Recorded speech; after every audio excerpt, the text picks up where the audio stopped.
Hello, I'm Logic Bunny, and come with me down the rabbit hole of knowledge.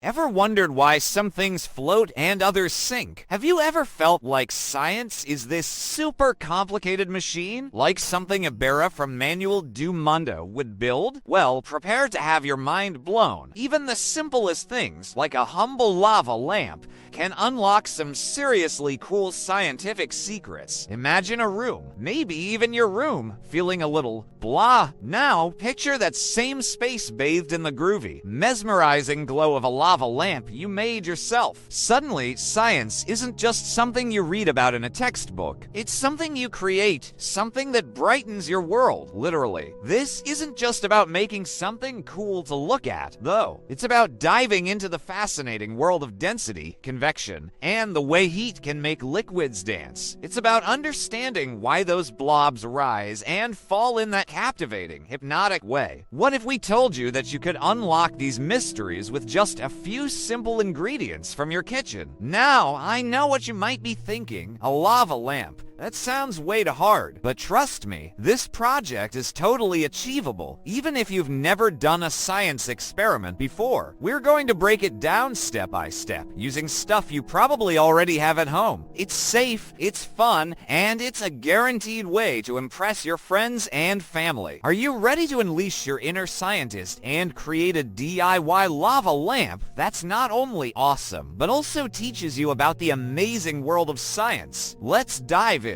Okay, so what's the secret behind that mesmerizing dance of blobs in our lava lamp? It all comes down to something called density. Think of it like a weight contest between two liquids, in our case, oil and water. The liquid that's less dense, the lighter one, always floats on top. It's like a tiny boat gently resting on the surface of the water. But what makes those blobs move up and down? That's where heat comes in. When we heat the lava at the bottom of the lamp, it becomes less dense. It's like it gets a little boost, making it rise to the top. As it reaches the top, away from the heat, it cools down, becoming denser again. It's like it suddenly remembers it's a bit heavier and starts to sink. This cycle repeats, creating that awesome, hypnotic motion. Now, here's something important to remember. Not all liquids mix perfectly. It's easy to assume they do, but this experiment reveals their unique properties. It's a reminder that everything has its own special character. Want to see density in action beyond the lava lamp?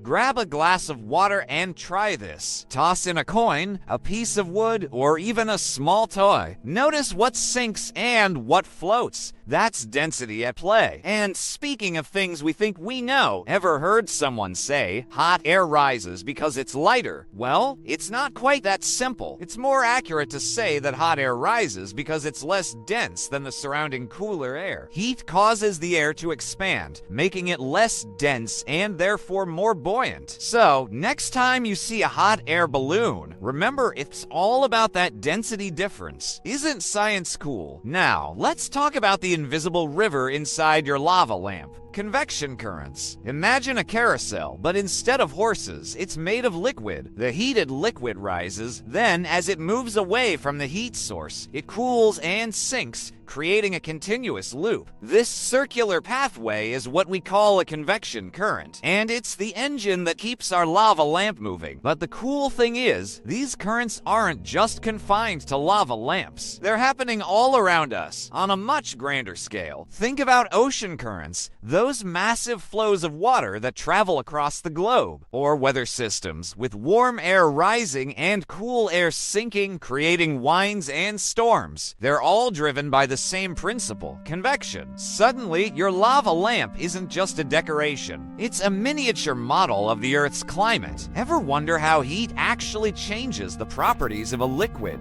This is a perfect opportunity to dive deeper, to ask questions, and to share your discoveries with others. What if we tried different liquids? What if we changed the heat source? The possibilities are endless. Here's a simple 3-step method from empirical sciences and world phenomena to understand this better. First, observe the convection cycle inside the lamp. Next, research how similar cycles work in other phenomena like weather patterns. Finally, compare your observations and research to draw connections. But be warned, that excitement to see your lava lamp working quickly can sometimes get in the way of truly understanding the science. That dopamine rush can lead to skipping steps and not fully grasping the principles at play. So, take your time, be patient, and savor the learning process. After all, the real magic isn't just in the lamp itself, but in the understanding you gain along the way. Alright, let's raid the kitchen and uncover the secret ingredients for lava lamp success. First up, we have water and oil. We already know they don't mix, thanks to density. Then, we have food coloring, which adds that vibrant, mesmerizing hue to our lava. And finally, the star of the show, effervescent tablets. But why do these ingredients work so well together? Let's demystify the effervescent tablet. When it hits the water, it releases carbon dioxide gas. These gas bubbles attach themselves to the colored water, lifting it up through the oil. It's like giving the lava a little boost. Once the bubbles reach the top and pop, the colored water becomes denser again and sinks back down. That's the fizz factor in action. Now, imagine a curious preteen wants to add a little sparkle to their lava lamp and decides to use glitter instead of food coloring. While it might look pretty at first, glitter can actually clog the lamp and potentially make it unsafe.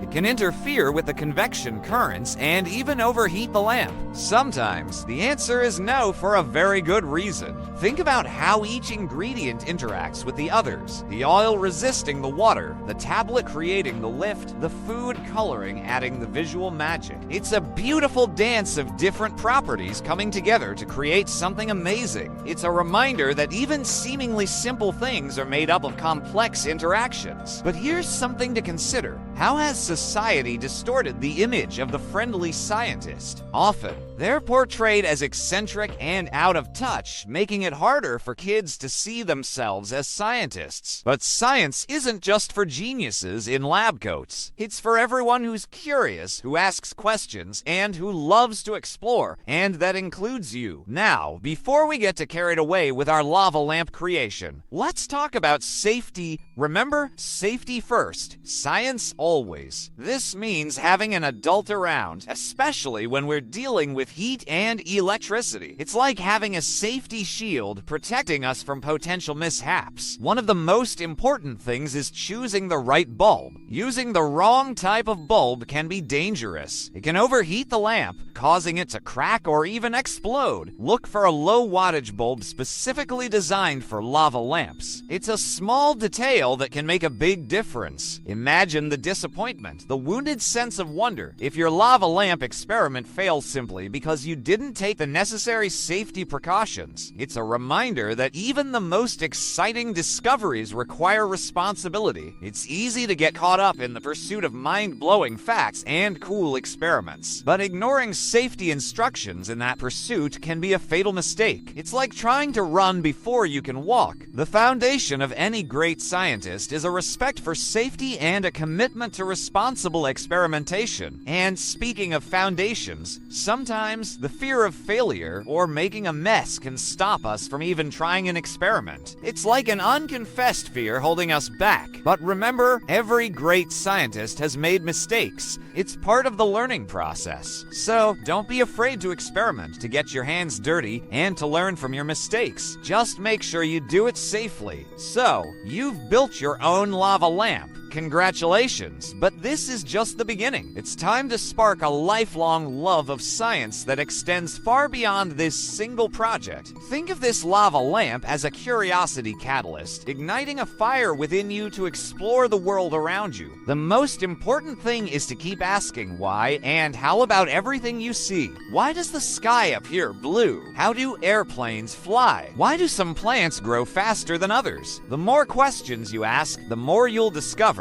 And why stop at just one experiment? There's a whole world of simple science experiments you can try at home, building on the principles you learned from the lava lamp. Try making a baking soda volcano, building a simple circuit, or even growing your own crystals. The possibilities are endless. Think about Leonardo da Vinci, a true master of observation and experimentation. He didn't just accept things as they were. He questioned everything, dissected everything, and sought to understand the underlying principles of the world around him. That's the spirit of a true scientist. Remember that feeling of pride and accomplishment you felt after successfully building your lava lamp. That's dopamine at work, motivating you to explore even more science projects. Embrace that feeling, let it fuel your curiosity, and see where it takes you. But be warned, sometimes the mental factor, that initial curiosity and desire for understanding,